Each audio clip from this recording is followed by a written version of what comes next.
So good morning to everyone and greetings to those who joined us at the press conference, the gender dimensions of war, and I'm grateful to those who are watching us online. My name is Yaryna Voloshyn. I'm the head of communication unit in JurFem Association, and today it will be an honor for me to moderate this conversation which relates, and it's dedicated to presentation of this manual, as we call the analytical research made by JurFem Analytical Center, which is called Gender Dimensions of War. And today we'll talk about with our invited speakers. So we have Kateryna Levchenko, Government Commissioner on Gender Policy, Khrystyna, head of JurFem Association. Kateryna Shunevych is with us, head of Analytical Center, JurFem, coordinator and co-author of Analytical Research, Gender Dimensions of War, and Kateryna Busol. She's the co-author of Analytical Research of Gender Dimensions of War. She's a lawyer and a senior lecturer of Kyiv-Mohyla Academy National University. And before we start the conversation, I'd like to express gratitude to our partners who help us with this event, and in general, they do support us with gender aspects of war crimes to make these more visible. They help us with that. Ukrainian Crisis Media Center, they host us today, and Radio Culture, information partner of this research. And the research was made possible thanks to support of American people provided by USAID in the framework of program Justice for All. The results of research are the opinion of the research team, and these do not necessarily reflect the USAID opinions or United States government. So these are absolutely different opinions. Let's return back to the topic of our discussion, topic of research. By the way, you can actually find it in 2 languages at JurFem website. I think that in comments under the stream, you'll get all the links. Okay, going back to the topic of discussion, I'd like to start from the very beginning.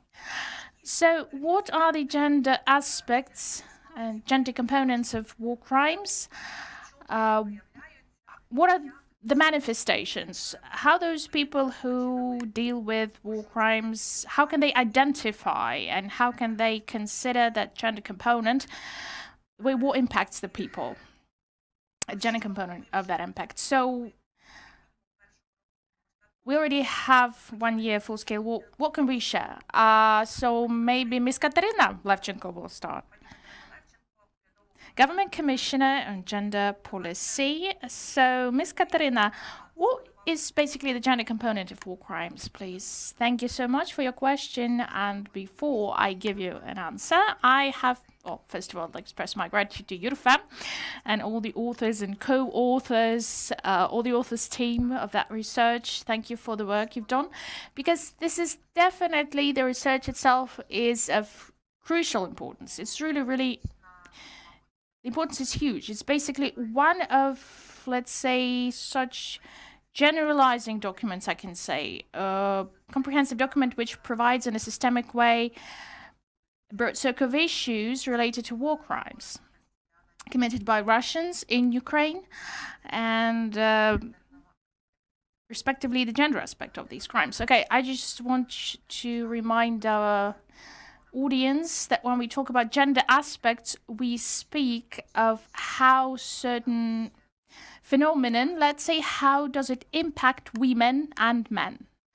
So it impacts in different way quite often, and this difference becomes actually the subject of research, many research. And researchers, they do study why such difference exists, if this difference is discriminatory towards people, because not any difference leads to discrimination, respectively. What should we do if we have this discrimination? Well, if I want to answer your question, I'll open the research, the paper itself. You know, I had this bonus, by the way, because I was invited not only to this event, but also I received this research before it was published on the website of JurFem and actually read it. So page 18 clearly tells this. What is the gender aspect of a war crime? There's a definition. So these relate to men and women rights and boys and girls as well. And manifested in numerous cases of sexual violence, illegal adoption, violation of rights of combatants, and forced mobilization of civilians, both men and women, those who stay within the occupied territories. And these actions, we really know very well about it. These actions are systemic. These cases are systemic, and moreover, these comprise not only war crimes, but also the crime of genocide, because it affects the survival of the nation, let's say, Ukrainian nation in this case. We speak of the ability to reproduce in the following generations and to nurture this national identity in younger Ukrainians. So this is a very good formulation, I guess. It's given in the research itself already. And truly, today, the geography of war crimes covers not only the part which is temporarily occupied or where we have active hostilities currently, but also covers all the territory of Ukraine. And again, it's clearly formulated in the research. Why? Because even the shelling and the destruction of critical infrastructure, energy objects, and social objects, private residential property, this is a war crime on one hand. On the other hand, it violates a lot of individual citizens' rights. We speak of the property rights, and research tells about it. And this part is really using this gender methodology in a very proper way, because when we talk about gender dimensions of war, we have to use the methodology of gender analysis everywhere, using gender disaggregated statistics, meaning statistics where we disaggregate on the basis of sex. And not everywhere in the research we have the statistics. Quite often it's like general statistics, and this is just my wish for future. Please do work on that as well for this research to be more compliant with the gender methodology and not to look like, a compilation of papers, but to look more like a unified research, solid research. Speak not only about children, not about children, but about boys and girls, okay? Because war impacts them differently. And let's say there's a different statistical dimension of that impact. Apart from the fact that crimes do have this gender component, the recovery process, the post-war recovery, the post-crime recovery, it has a very solid gender component as well. And the principle of gender integration, gender equality, inclusion, this is one of the 7 principles of Ukraine's recovery, adopted by the international community and, first of all, our partners, development partners, donors at Ukrainian Recovery Conference in Lugano last July. So this component of the research, which is present here, in my opinion, is really, really important. And it's quite perspective for future work, for practical use as well. I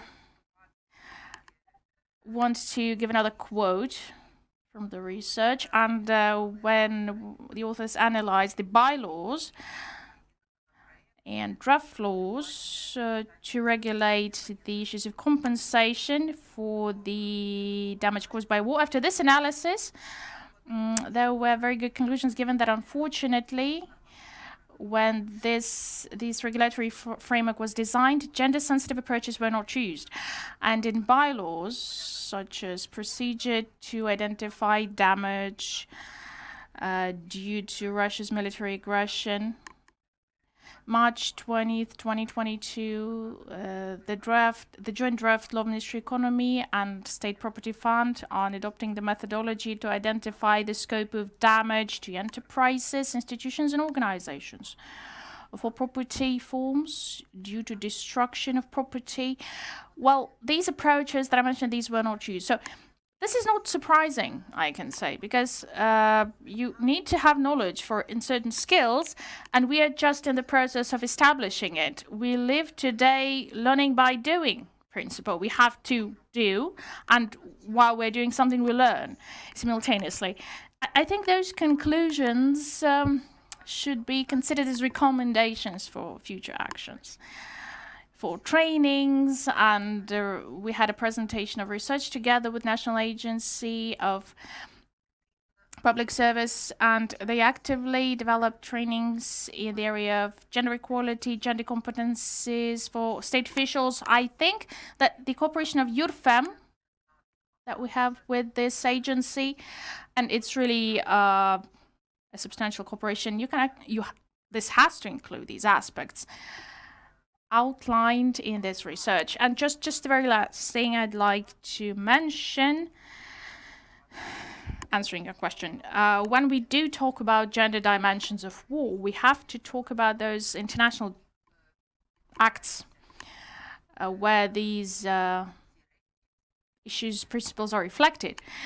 And quite often, international documents which are ratified by Ukraine according to the procedure, domestic procedure, these become the source of national legislation, the part of the national legislation. And quite often, we look at these documents as just like the very last, as something carved in stone, but it's pretty relative.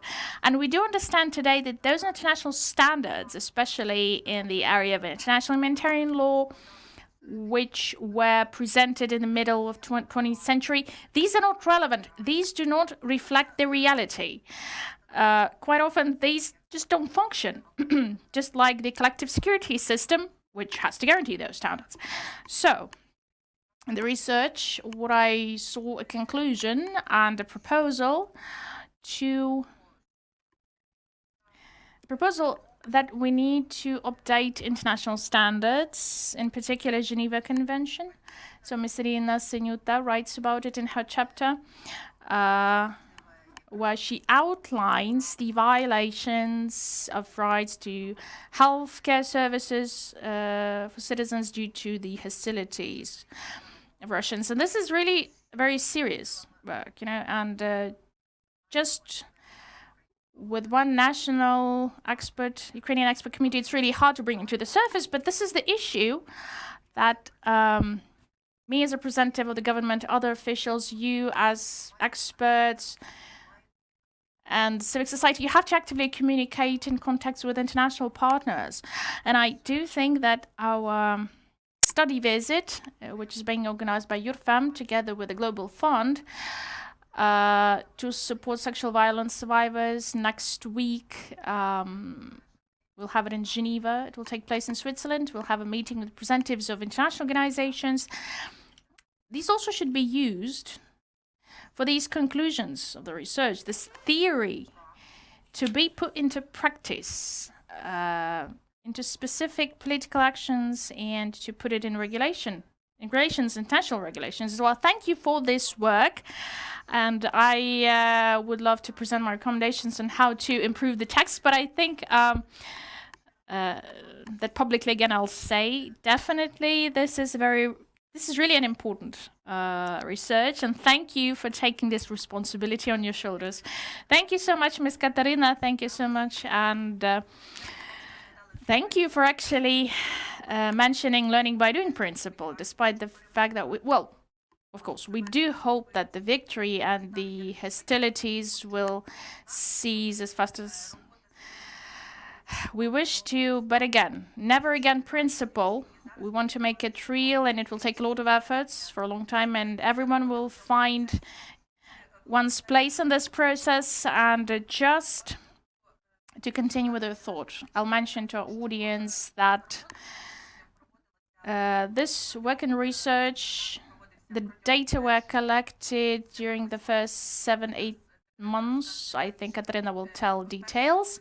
First 7-8 months after the full-scale invasion started, and the data collected reflects some specific initial period of 2022, and it's obvious that again, the situation is pretty dynamic, and it's not, I guess, the last analytical research that is worth performing in this area, and Before I move further, I'll just tell everyone, maybe someone does not have a chance to open this research and read it, I'll give you the names of those people who actually worked with the research. As Ms. Kateryna said, this is a compilation of 10 expert papers, and the authors are, who are the authors? People who really work a lot in different areas related to national legislation, international law, war crimes. They are experts in these areas, and who are the authors of the expert papers? Євген Крапівін, Володимир Гончаров, Марія Желтуха, Христина Думач, Ірина Синюта, Марта Гавришко, Артем Криконтруш, Гаяне Нуріджанян, Kateryna Busol, and Kateryna Shunevych, who is also was editing the papers. And apart from the fact that we realized the gender aspects are present in almost all the war cases. These are there, and we have to learn. If we can't just be able to, but at least we need to learn how to identify these, how to realize that these gender aspects are there. And maybe I'll ask Katya to give some details.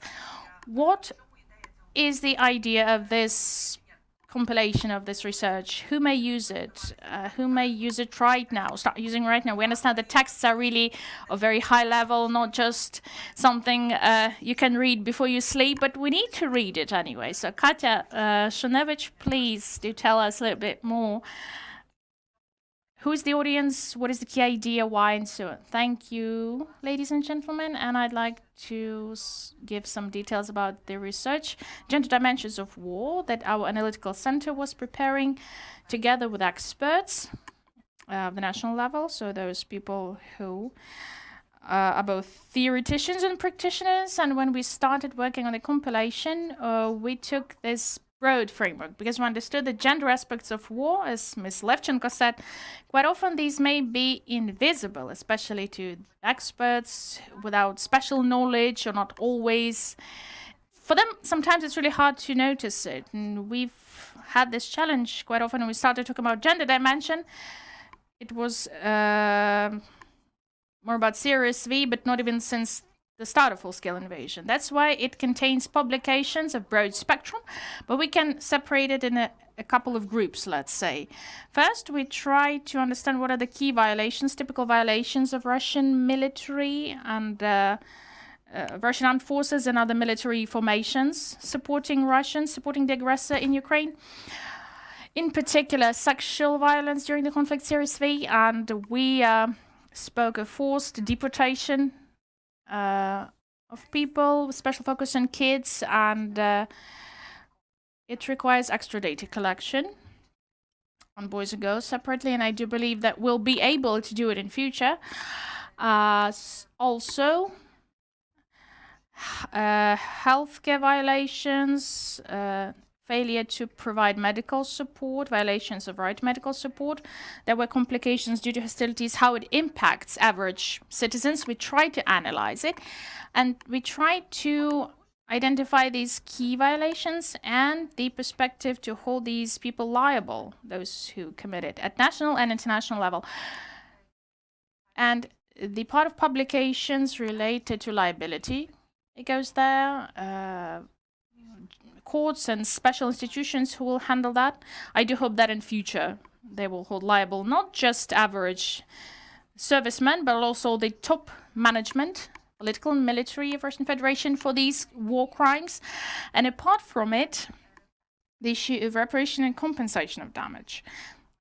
It's the topic we tried to reflect that, because justice is impossible without restoring the previous status and compensating all the damage and ensuring the guarantee of ensuring that this will be avoided in future. So what we use there, we try to analyze the national legislation, draft laws that were mentioned, international documents, and we try to outline those guarantees that already are stipulated, and if these do function, how these are violated by the aggressor state. And we tried, when we talk about gender analysis, we tried to identify two things.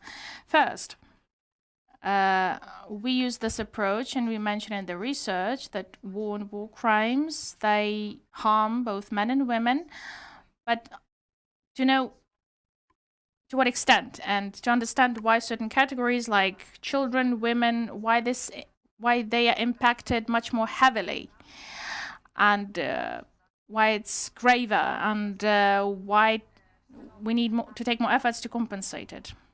Also the consequences of this damage inflicted to person. And this research will be really useful for lawyers, for people who, let's say, work in the field,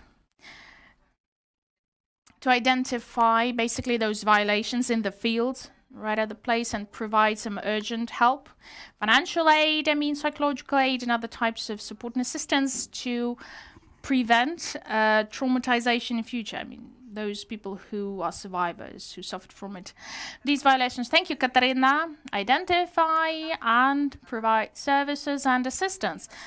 My next question is about it. So, which these gender-sensitive services could be?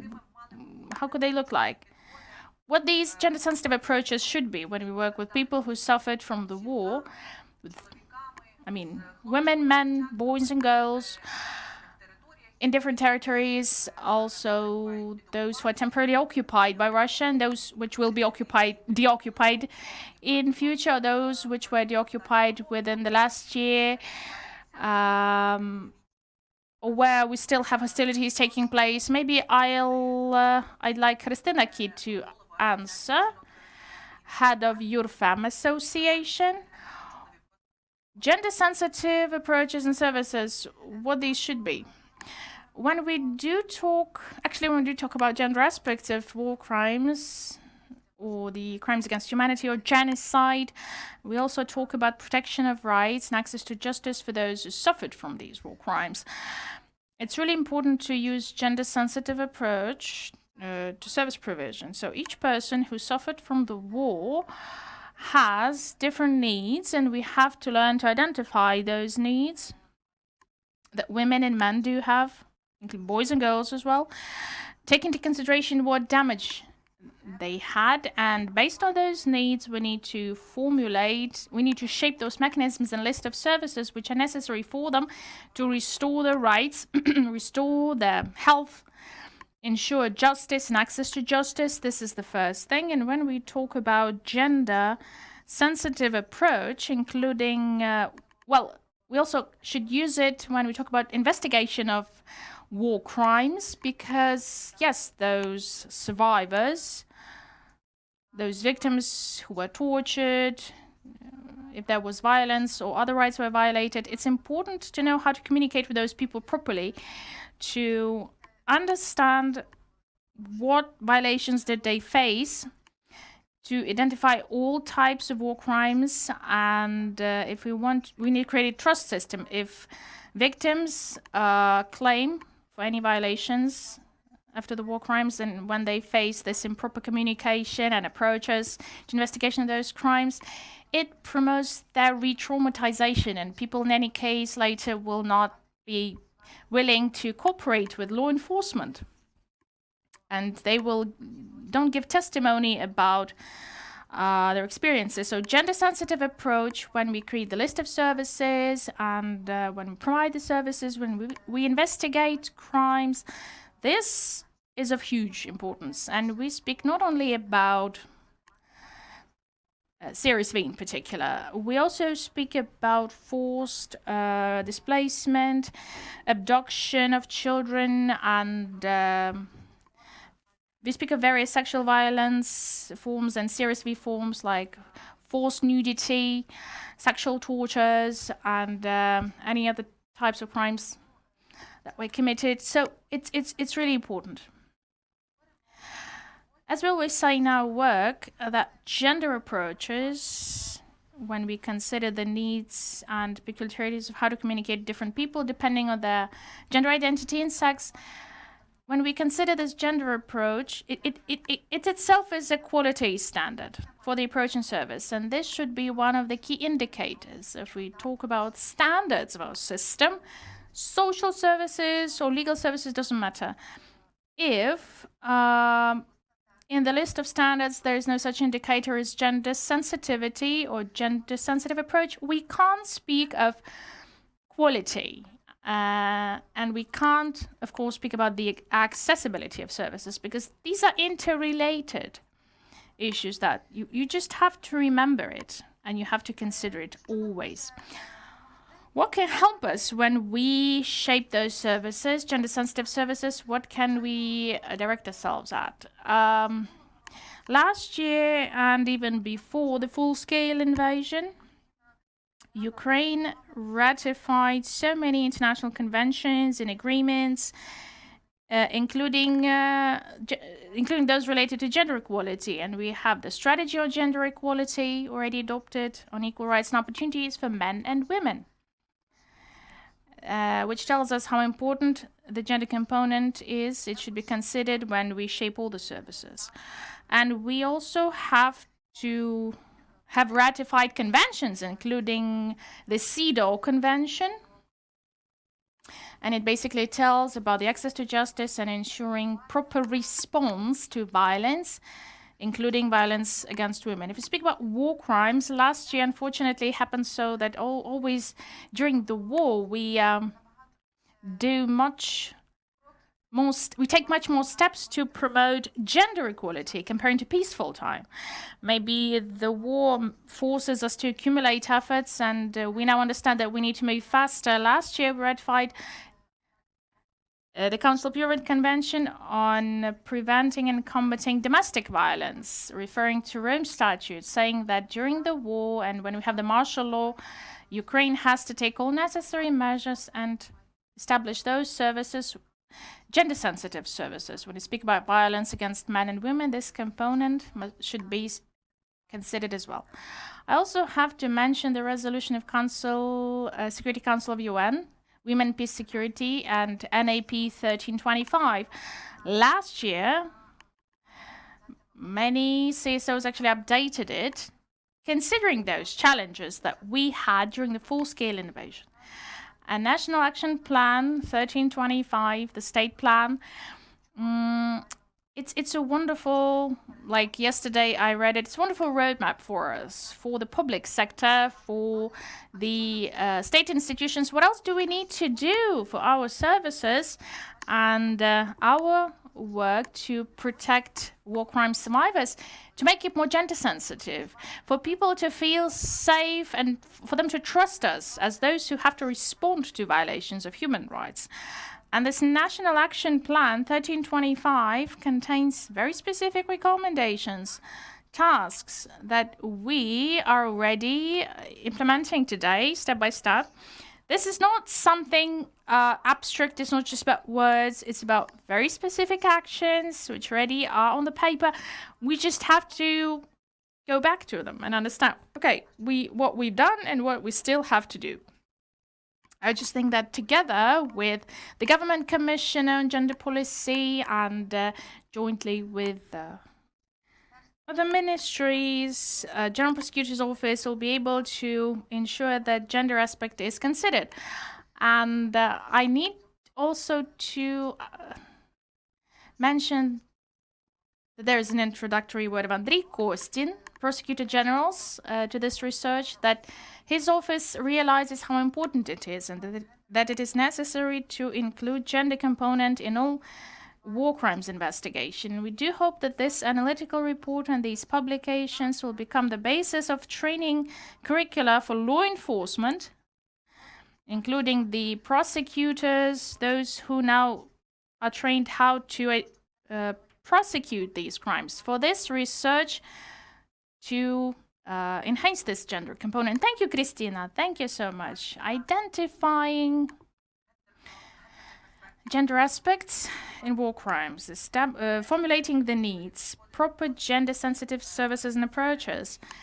These are the steps that we already discussed, but there are a couple more steps which in the context of all war crimes that should be taken. One of them is about compensation reparation. This is, let's say, a little bit mysterious, I can say, for a majority of our people, because many have the impression when they listen to these stories about First and Second World Wars, or even before that, people have some weird impressions about it. But Kateryna Busol is the author of the chapter relates to repression. Okay, Kateryna, question to you. Is it always about money? Is it always about material compensation, or if there are any other forms, and where we are, at which point, and how reparations can become a part of justice guaranteed? Thank you so much for the question. And first of all, thank you for inviting. I joined this great research. I think it should be disseminated among prosecutors, state officials, human rights organizations. Even in 2014, 2015, we should have had that research. But I agree with Khrystyna that full-scale invasion became a big evil, but also a big catalyst. And we have to keep the momentum. And reparation issue, I think, is one of the biggest one that became visible, came to the surface in February last year, because this definition, we first associated it with some interstate post-war compensation. We did not even use the term. When we start using it, Ms. Kateryna mentioned the Lugano conference, recovery conference. Reparations currently still, it goes more in the discourse of Ukraine's recovery, the infrastructure recovery, not about targeted support and assistance to individuals, gender-sensitive support to specific survivors and to Ukrainian citizens in general. Reparations include various ways to assist a person or a community. So it may be a collective reparation, by the way, to handle the trauma, cope with the trauma, not just with the experience of war crime, grave violation of human rights, genocide, or crime against humanity, but in general to find a resource to live, just continue living, shaping your future. On the one hand, the proceedings Ukraine is leading right now, the Kyiv Act at national level, under universal jurisdiction in foreign countries and international criminal court. This is again the form of assisting survivors, because they know that these people will be found, that the names will be published, and ideally people will go to the courtroom and there will be punishment for those who committed it. But for Ukraine, it's really important to enlarge this vision on assisting survivors. It should go just purely from the criminal justice to basic needs, healthcare, psychological assistance, just creating a registry of survivors, various types of survivors, various categories. And that's what UN Investigation Commission mentioned about in their last report in mid-March. They presented it, that there are specific steps which Ukrainian partners can take now, and they called these three: registry of survivors and victims, psychological and healthcare services. And I do think it's really important, because UN Commission talked to so many human rights organizations, refugees, IDPs, and people who actually are survivors from Russian crimes. And they've seen all the spectrum of this, like, horrible psychological traumas, medical traumas related to sexual violence, torturing, displacement. And this is something we can do now, and Ukraine is doing it now. I really like the sentence that, on the one hand, we are learning by doing. On the other hand, Ukraine represents a know-how, because there is not any country in the world like Ukraine. We are in the process of war, but we already are trying to cope with that. Mobile teams of gynecological support, those providing safe services, or gynecologists providing abortion services. It's something that wasn't present at previous conflicts. This is something we actually say that we are coping with, restoring the right to employment, restoring the status for Ukrainian survivors. What I was impressed, it was really important, and it is, to define their status as a survivor. a person who was tortured, not just randomly, but because the person had a pro-Ukrainian position. And the Global Survivors Fund, Bluebird, and other organizations helped us with that research. And apart from satisfaction, the public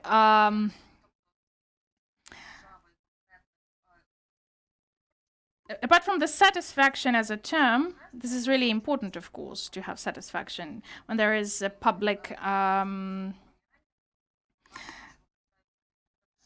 it's public procedure. Not just the monarchs do it, you know, not just the monarchs say sorry, not just those apologize, but you know, even the whole cities apologized for actually getting their profit from colonial practices. That's what we expect to get from Russia. But what's also important, and I do hope that Ukraine will stress on that, the key component of transitional justice and reparation is the guarantee for non-repetition. It's not just catalyzing the change in the global security system, what Kateryna mentioned.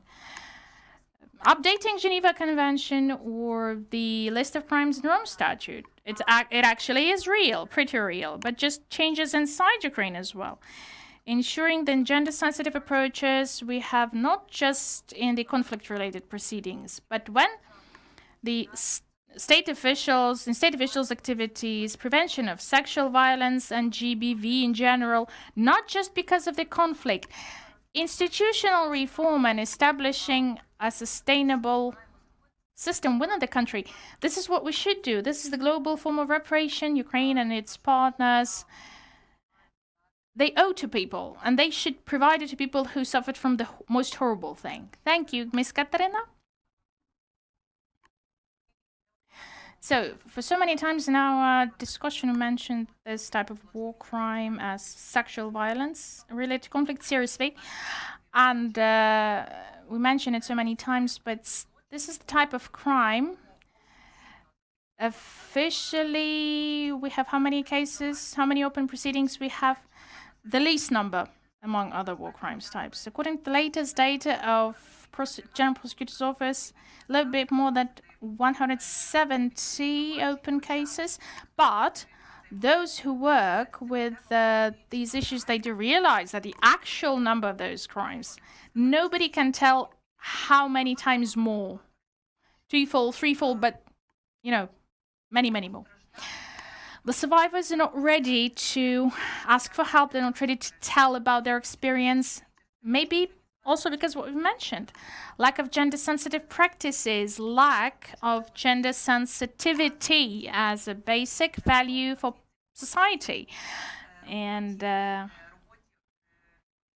specific institutions lack it as well. So it's not secret for anyone, especially for those who are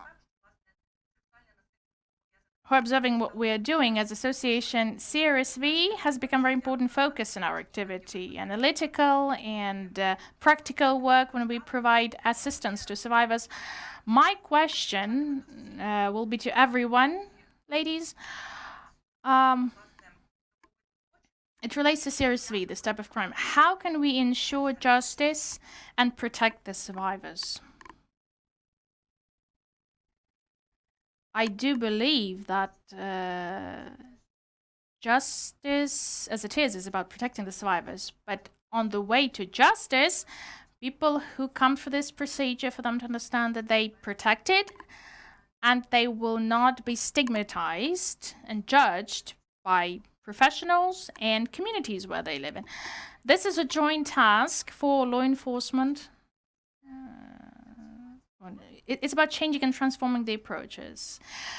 Survivor-based approach that should be when you interrogate a person, talk to a person, when you ensure one's confidentiality. And as we know, the Prosecutor General's office is working in the same area to ensure those guarantees for citizens. Secondly, it's about communities.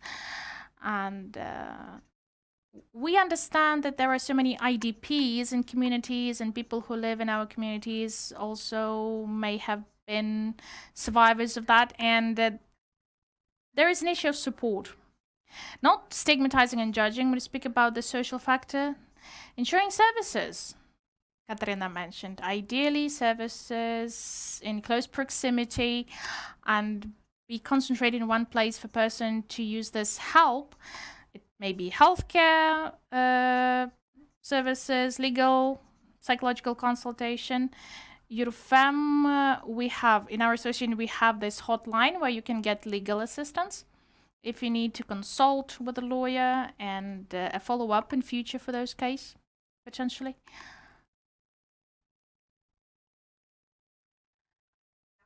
Thank you, Kateryna. Maybe you'd like to add something. Yes. Oh, yes, I can add, of course. Sometimes when we talk about justice, there may be an impression that it's just about getting a verdict in the court where the perpetrator is held liable for the crime, but understanding the justice, and everybody understands what justice is different. The feeling, not understanding, but feeling. The justice is finally there. That every person understands something as fair differently. For someone, justice is that the top management will be punished, and I mean the aggressor's top management. And I, as a survivor, let's say sexual violence survivor, I will get the services, rehabilitation and support services during the lifetime, and I will feel safe in my country. For someone, justice is about holding a specific perpetrator liable, specific person who committed sexual violence or seriously, directly. So, to me, it seems that we, what Kateryna Busol mentioned, just to continue, we'll be able to talk about justice for survivors of sexual violence, including seriously, when we establish high-quality, sustainable system of services, social, medical, for those who are survivors of seriously, not just for some short term.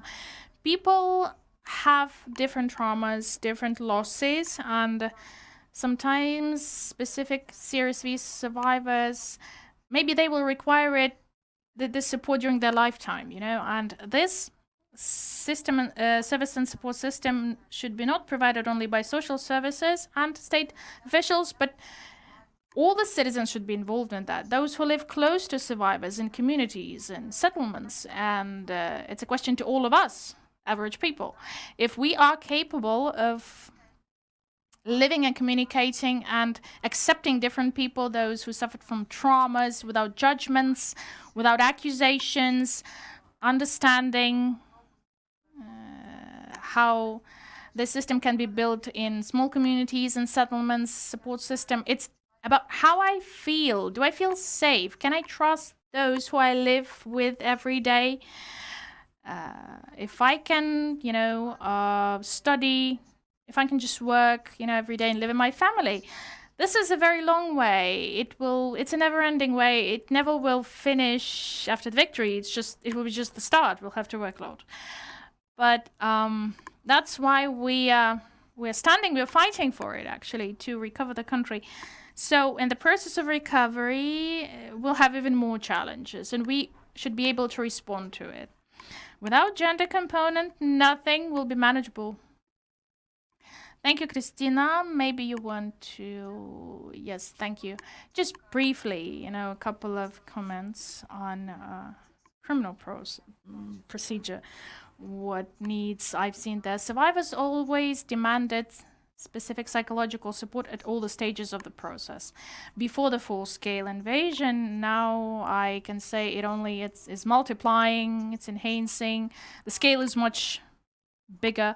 Second challenge, I think, when you speak about the narrow understanding of justice and criminal procedure, working with children, with minors, and we never had so many children survivors, especially from sexual violence, complicated cases when children are the survivors directly, when they were forced to watch crimes committed against their parents and other relatives. The challenge we need to understand that kids are victimized, and this is the challenge not only for Ukraine, but the ICC prosecutor's office for them as well. They said also that they pick the deportation crime. In the first Putin and Lvova Belova arrest orders, they picked children as the key focus. They wanted to study how it impacts children. Ukraine will have the synergy demonstrating these sensitive practices when working with minors, the youngest survivors, considering if this is a boy or girl. Also, this is a little bit different issue, but I think we don't talk enough about psychological support of prosecutors and investigators and judges. These are people who work with their crimes 24/7. We have very dedicated law enforcement, but I do think that under some projects we can take a pause or make analytical research, not necessarily work with the testimony of survivors. But in the criminal proceeding, it's targeted, constant, routine work with the hardest issues. I would expand that, the psychological follow-up and support, not only for survivors, but for the security and defense and justice system. Criminal justice. Sensitivity should be there as well in supporting witnesses and other relatives. For me, it was really, when I read that those survivors who suffered from sexual violence, they said that it was not the physical experience that traumatized them, but the thoughts about their relatives. They thought, how will this crime impact their intimate life, family life, how the family will be accepted in the community, and all those threats towards the relatives. It's really important for us to understand that sexual violence, it's victimizing not only a specific person. How Russians are committing that, it shows that they want to humiliate at the maximum point, and they want to subjugate, the family, the community, and the country. And we have to underline it all the time. And remember about it when we think how we support people, when we reflect upon how we change our behavior if we want to support our citizens. Thank you. Thank you, Ms. Kateryna.